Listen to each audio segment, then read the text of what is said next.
Assalamualaikum, saya Istiqomah Nuranisa dari Program Pendidikan S1 Sastra Inggris 2019 Universitas Muhammadiyah Semarang. Pada video kali ini, saya akan sedikit menjelaskan mengenai transcendentalism. Transcendentalism merupakan sebuah konsep yang menyatakan bahwa people equal dalam hal pengetahuan, dalam hal mengenal dirinya sendiri, dan dalam hal mengenal dunia.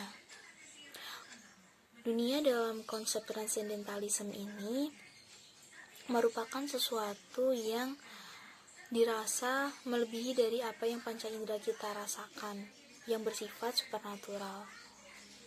Nah, karena itu mereka percaya bahwa ilmu pengetahuan itu datangnya dari imajinasi atau intuisi. Nah, hal itu juga yang menyebabkan pada akhirnya setiap orang memiliki pandangan dan kepercayaannya sendiri-sendiri.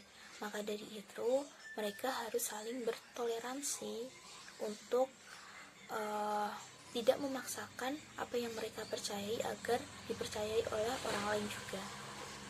Kemudian, apa sih yang mendasari transcendentalism?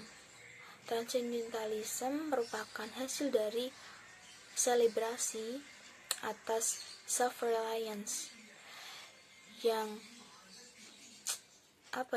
mendorong seseorang agar memiliki kepercayaan diri untuk mengatakan apa yang mereka percayai sesuai imajinasi mereka. Kemudian, apa sih hasil dari transcendentalism? Yang pertama adalah mereka mengkritisi pemerintahan. Yang kedua, mereka mengkritisi agama. Dan yang ketiga, mereka mengkritisi sosial institusi. Karena dari tiga hal tersebut mengandung sebuah aturan-aturan yang harus diikuti oleh setiap orang. Nah, sedangkan orang yang mempercayai transcendentalism pasti akan merasa bahwa pemerintahan, agama, bahkan sosial institusi membatasi ruang pikir mereka, membatasi imajinasi mereka, membatasi intuisi mereka dalam berpikir bebas. Selanjutnya adalah premis dasar transcendentalism. Yang pertama, percaya bahwa setiap individu adalah pusat dari angkasa atau jagat raya. Konsep transcendentalism memahami adanya Tuhan dengan cara terus-menerus menanyakan keberadaan Tuhan.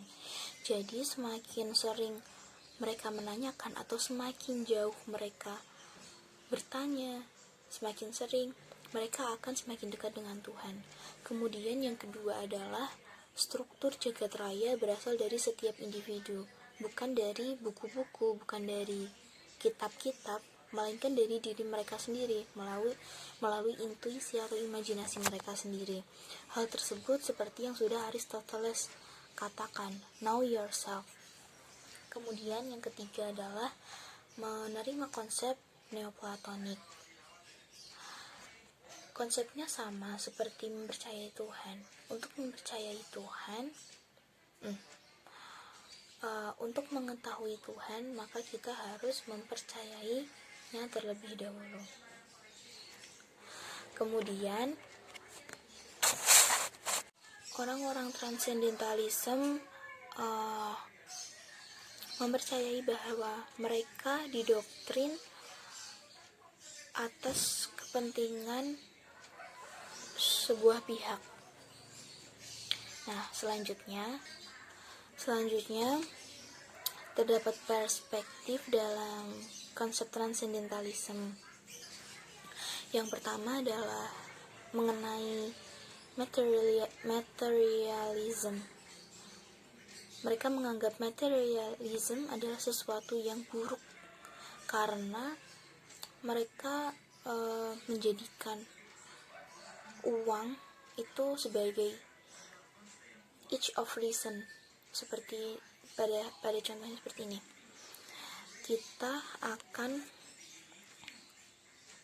Kita ingin sebuah barang atau apapun itu, namun kita tidak memiliki.